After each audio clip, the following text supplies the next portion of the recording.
사대라고 하는 곳은 두아디라 성의 남쪽에 헤르모스 강 상류 고원지대에 만들어진 성읍이었다고 합니다. 거기는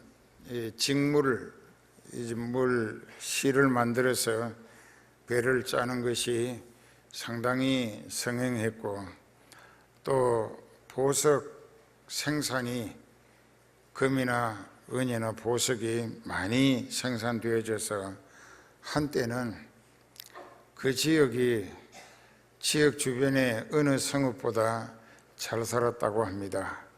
그래서 로마 황제 티베리우스라고 하는, 우리 성경에는 디베리오라고 되어 있는데, 티베리우스 황제가 그곳에 서문화와 연결시키는 고속도로를 만들었다고 합니다. 왜냐하면 거기 산물을 가져가기 위해서.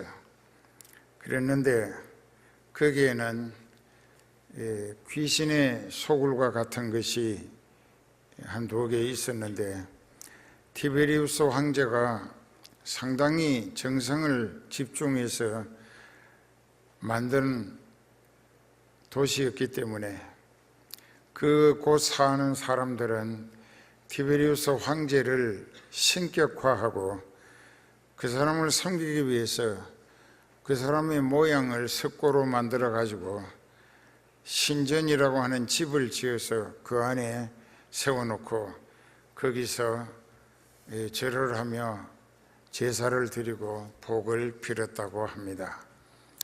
또 그 전에부터 있어 왔던 미신적 우상이 있었는데, 여자 모양으로 만든 키벨레라고 하는 여신상을 모신 신전이 있어가지고 그것을 고대 명칭으로 아뎀이라고도 하는데 우상의 이름입니다. 그래서 여러 아시아와 유럽에 걸쳐 이 여신 아데미를 섬기는 일들이 한동안 한 2세기에 걸쳐서 약 200년 동안 엄청나게 성행했다고 합니다. 이제 그쯤 듣고 그곳에 세워진 교회가, 도시 이름이 사대라고 했기 때문에 그 사대에 있는 교회를 사대교회라고 합니다. 그 사대교회의 사자에게 편지한다. 사자는 아포스토로스라고 해서 예수님이 자기 일을 위하여 자기 대리자로 보내시고 세우시고 붙들어 쓰시는 사람을 사자라고 합니다. 그래서 그 사대교회의 목회자에게 예수님이 보내신 편지, 그 첫머리가 하나님의 7영과 7별을 가지신 이가 가라사대, 7영은 완전 숫자로 성령이 충만하다는 뜻이 되고, 7별은 아시아 7교회에 예수님이 보내시고 세워서 쓰시는 목회자, 목사님들을 별이라고 합니다. 이건 전에 요한계시록 1장에 가서 거기 이제 19절부터 그러므로 네 본 것과 이제 있는 일과 장차 될 일을 기록하라. 네 본 것은 내 오른손에 7별의 비밀과 7 금촛대라. 7별은 7교회의 사자, 즉 목회자요, 7 촛대는 7 교회니라. 교회마다 촛대로 진리의 빛을 밝히는데, 그 진리의 빛을 밝히는 등불이 되기 위해서는 기름이 있어야 한다는 것이고, 그 기름은 하나님의 성령을 상징하는 것입니다. 진리의 빛을 밝히는 기름이 바로 성령이라는 뜻이 되겠습니다.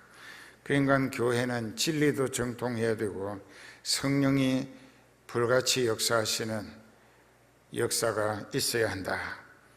그러니까는 하나님의 일곱 영 성령을 가지셨고 일곱 별을 가지시니, 그러니까 그때는 교회가 7개 뿐이었기 때문에 그 7개 교회의 사자, 그 이제 라틴어로 시작된 파스토르라고 하는데 그것은 목사님이란 뜻입니다. 그 영어로는 페스토를 하기도 하고 미니스터라고도 합니다. 미니스터라고 하는 것은 미니스터 오브 처치라고 해서 교회의 목회자라는 뜻으로 영어는 그렇게 씁니다. 근데 그런 분이 성령이 충만하시고 모든 교회에 사역하는 목회자를 오른손에 붙들고 쓰시는 예수님이 말씀하십니다. 뭐라고 말씀하시느냐? 내가 네 행위를 안다. 네 행위. 그 사대교회 교인들의 생활, 태도, 그것을 아는데 네가 살았다 하는 이름은 가졌으나 죽은 자로다. 육신은 살아서 눈도 끔뻑이고 배고프다고 밥도 퍼먹고 피곤하다고 쉬기도 하고 돈 벌겠다고 밤낮 없이 쏘다니기도 하는데 영은 죽은 상태에 있다는 것입니다. 예수님이 살피시는 것은 육신이 얼마나 키가 크고 작으냐, 또 잘생기고 못생기느냐, 또 공부를 많이 했고 못했느냐, 지위가 있느냐 없느냐, 또 가진 게 많으냐 적으냐, 이런 것은 예수님이 완전히 초월하시고 그 사람 보실 때에 그 영혼이 죽어 있느냐 살아 있느냐를 살피시는 분이시라. 왜냐하면 영을 살리셔서 하나님 앞에 들어갈 수 있도록 해주시기 위하여 십자가에서 대신 벌받아 죽임당하신 대속의 주님이 되셨기 때문입니다. 근데 이 말씀은 참 슬픈 이야기입니다. 예수님이 성령의 불꽃 같은 눈으로 감찰해 보셨는데 모든 교회의 교인들, 그 사람들의 생각 돌아가는 거, 말하는 의도와 또 행동 거지, 그 행동하는 생활에 반드시 정신병자 아니면은 생각, 말, 행동은 어떤 목적을 두고 하게 돼 있습니다. 그러면 그것이 영적인 소망을 위한 것이냐, 육적인 현실적 세상 조건을 얻기 위한 것이냐? 자, 이 성은교회가 어떻게 보실까? 제가 볼 때는 성은교회도 하나님이 직접 세우시고 역사하시지만은 살았다고 하는 이름은 가졌지만 몇 사람 외에는 죽은 영들이 드나들고 있다. 그러면서 4가지 명령을 내리십니다. 여기 2절부터 보면은 너는 일깨워, 즉 서둘러서 그 남은 바 죽게 된 것을 굳게 하라. 네 하나님 앞에 네 행위의 온전한 것을 찾지 못하였도다. 너한테서 믿는 자의 말이나 행동 또 생각까지 찾아볼 수가 없었다. 그러니까 너는 거짓 신자다 이겠죠. 스쳐가는 생각도 불꽃 같은 성령이 다 체크하시고 말하는 거, 행동한 거, 그 모든 것이 하나님의 불꽃 같은 눈으로 보실 때에 네 행동하는 생활의 모습에서 신앙인으로서 갖춰야 할 모습은 하나도 찾아볼 수가 없었다. 그러니까 죽은 상태에 있다. 영적으로 죽어 있다. 지옥 갈 인생들 뿐이다, 그런 뜻이죠. 그러므로 3절에 네가 어떻게 받았으며 어떻게 들었는지, 자, 이 장 목사가 하나님의 말씀을 설교할 때나 혹은 메디테이션이라고 하는 강의를 할 때나 하나님이 성령으로 말하게 하시는 말씀을 대언합니다. 목사님들이 굉장히 회개하고 감동을 받습니다. 자기가 가짜였다는 고백도 합니다. 그런가 하면은 많은 신자들이 자기 딴에는 꽤 잘 믿는 척하고 살아왔었는데 이제 듣고 보니까 자기는 가짜였다, 거짓투성이었다. 그칠에 이 썩을 몸뚱아리 외식하는데, 겉으로 장식하는데 교회를 드나들며 그 자기를 돋보이게 하려고 얼마나 가식을 꾸미고 살았던가. 완전히 이중인격자예요. 여기서 지금 이렇게 볼 때 여러분들의 얼굴에 나는 가짜라고 쓰이는 것 같아요. 그러니까 네가 어떻게 하나님의 말씀을 듣게 됐는가? 그 말씀을 받아들였는가? 아니면 그 말씀을 듣는 것으로 팽개쳐 버렸는가? 그것을 생각하라 이거예요. 네가 어떻게 말씀을 듣고 받았으며 지금 그 말씀을 네가 어떻게 네 생활에 적용하고 있는가? 이걸 잘 생각해 보세요.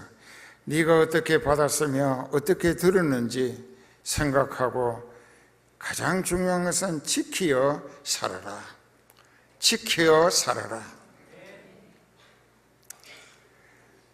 여기 1장에 가서 한번 보십시다. 1장에 가면은 3절에 이 예언의 말씀을 따라해요. 이 예언의 말씀을 읽는 자와 듣는 자들과 그 가운데 기록한 것을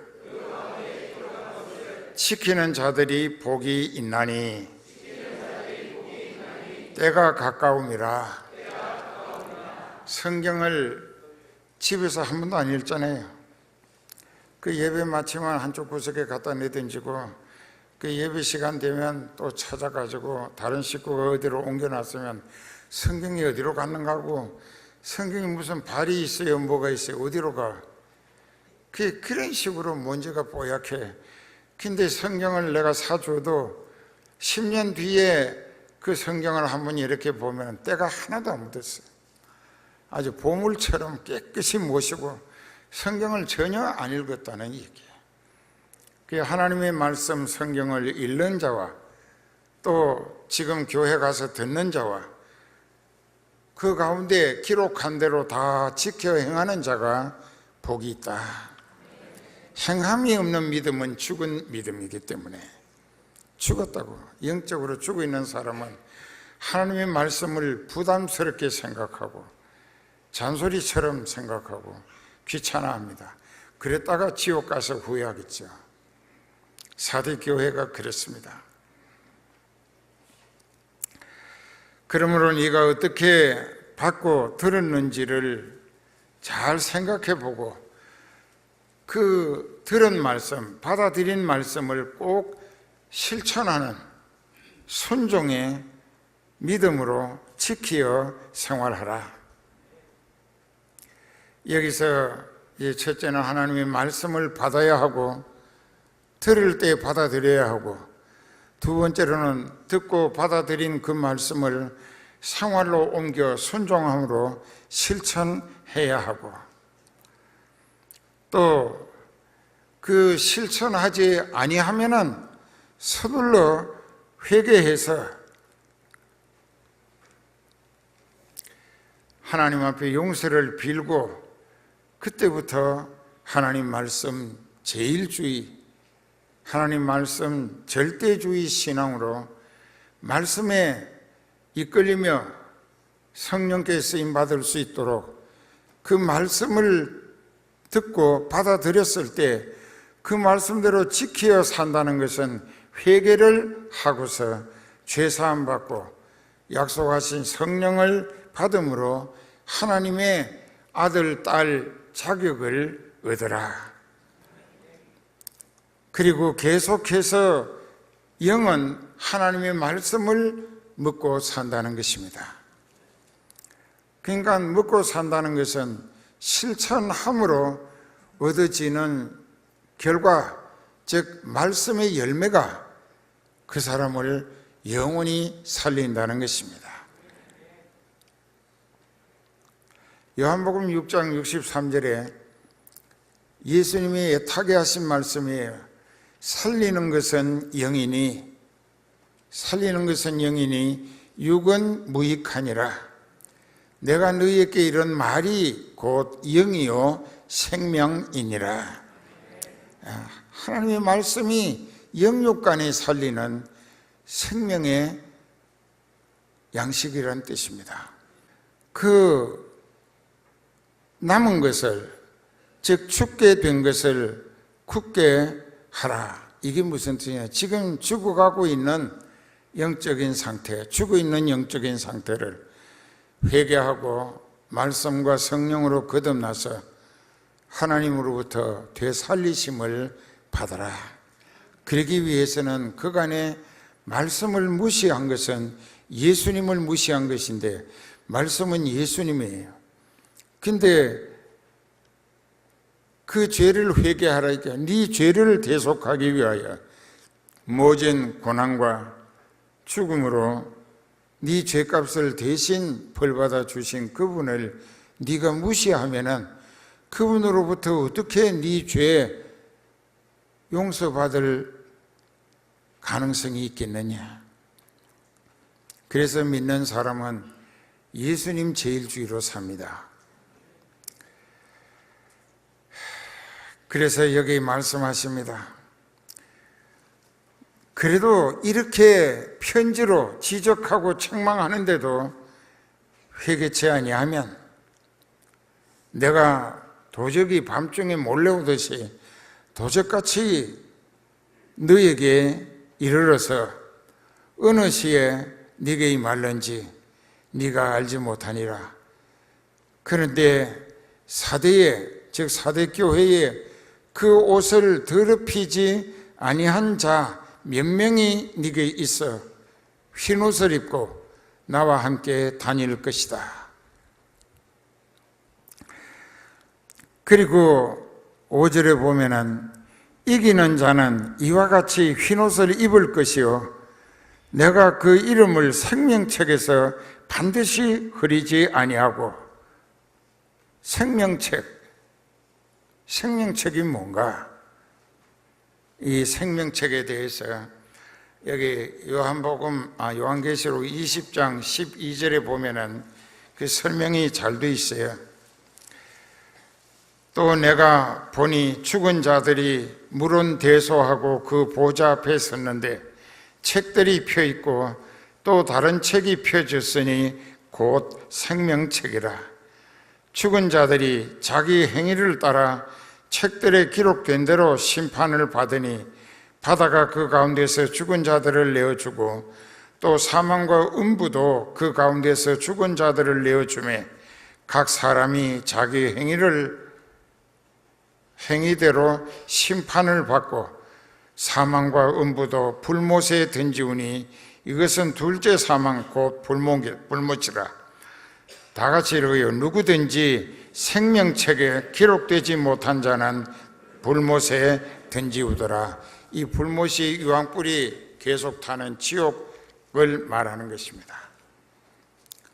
여기 생명책은 하나님 앞에 있는 하나님의 자녀들의 이름이 등재되는, 기록되어지는 하나님의 호적보와 같은 거예요. 하나님의 아들, 딸이 되면은, 성령 받으면은 그 사람 이름이 즉시 생명책에 기록이 된다고요. 그런데 생명책에 기록된 그 사람, 그 사람이 믿음으로 살려고 무진 애를 쓰고 하나님 뜻대로 살려고 자기 모든 것을 포기하고 희생과 헌신으로 쓰임받아 더 많은 영혼을 구원 얻게 하려고 애를 쓰다가 죽는다고 하면은 그 사람은 하나님의 아들 혹은 딸이 돼가지고 하늘나라에 가면은 하늘나라를 상속받는다는 것입니다. 자녀이기 때문에 상속받는 거예요. 그래서 하나님의 후사라고도 합니다. 하나님의 대를 잇는 하나님의 자손이다, 그 얘기예요. 자, 이렇게 정확하게 가르치는데도 아직도 이 빙판에 넘어진 소눈처럼 무슨 얘기인지 눈동자가 허공을 헤매고 있는 사람이 네 사람 지금 저기도 있고 저기도 있고 저기도 있고 저기도 있다고. 그러니까 이렇게 해가지고는 그런 사람이 무슨 천국을 알겠는가? 어찌하는가?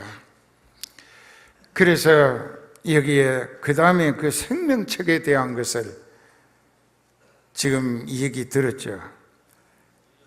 그 모세가 출애굽기 32장에 보면은 모세가 시나이 벌판에 거기에 이제 양떼들을 갖다가 거기 머물게 하고 하나님이 너 시내산 꼭대기로 올라와라. 그 저도 거기 낙타 타고 밤중에 올라갔다가 그 다음에서 뭐 한 2550개라는 계단을 다 올라가 가지고 모세가 십계명 받았던 그 자리에 갔었죠. 여러분들도 가신 분들이 계세요. 그랬는데 그때 모세가 산에 올라가서 하나님이 기도하면서 기다리라 40일을 금식을 하면서 그 산꼭대기 바위 삐끗한 산꼭대기 먹을 게 없어요. 그 금식을 하면서 40일을 기도했는데 하나님이 갑자기 바위에다가 성령의 불로 이렇게 글을 썼어요. 하나님이 글을 쓰시고 그 다음에 바위를 불로 갖다가 싹 잘라냅니다. 그게 십계명이라고 하는 거예요. 그게 돌판 2개예요. 그 돌판 2개를 이제 메고 내려가는데 여호수아가 이제 뒤따라갑니다. 그런데 땅에는 어떤 일이 있었느냐?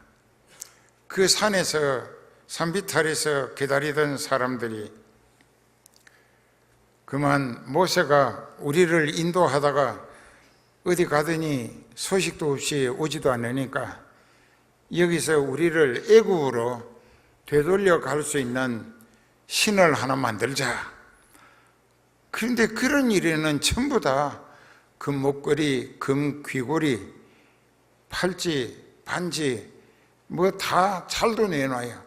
금을 얼마나 내놓았는지. 이 광야 생활이 지쳤다는 것입니다. 힘들고 약속의 땅 가나안은 아직도 아득하고. 그러니까 그때 그 아론의 3살 더 먹은 형이 제사장으로 있었는데 그 아론에게 와서 윽박지르면서 우리를 여기까지 끌어왔던 모세는 아마 죽은 모양이니까 소식도 없지. 그러니까 우리는 애굽으로 돌아가는 것이 우리가 종살이 할 망정 거기 가야 먹고 살 것이 아닌가. 그래서 우리를 애굽으로 이끌어갈 수 있는 신을 만들자. 그래서 전부 다 그들이 말하는 신은 우상을 말하는 것입니다. 그러니까 금의 목걸이, 귀걸이, 이 반지, 또 뭐 팔찌 다 내놓았어요. 엄청 많이 금이 모였어요. 그러니까는 이 아론은 이 요즘 말로 여러분들이 잘 쓰는 말로 하면 용에 빠진 사람이었는지 줏대가 없어요. 그 자기도 많은 체험을 하고 했으면서도 그 백성들이 윽박지르는 바람에 그만 거기에 굴해가지고 금송아지를 만들었습니다. 송아지 모양의 금덩어리를 만들었어요. 그리고 이것을 제단을 만들어 가지고 그 위에다 갖다 세우고 그 여자들이 거짓 나체로 술을 퍼마시고 돌아가면서 춤을 추고, 그리고 이제 이 금송아지 신이 우리를 어디로 인도해 갈 것이다. 뭐 방자하기 이를 데 없습니다. 뭐 거기서 열심들이 했었어요. 완전히 이성을 잃은 거죠. 미친 상태였어요. 그래서 모세가 가까이 오다가 들으니까는 막 그저 떠들썩한 소리가 들려서 이 무슨 소린가고, 그러니까는 이제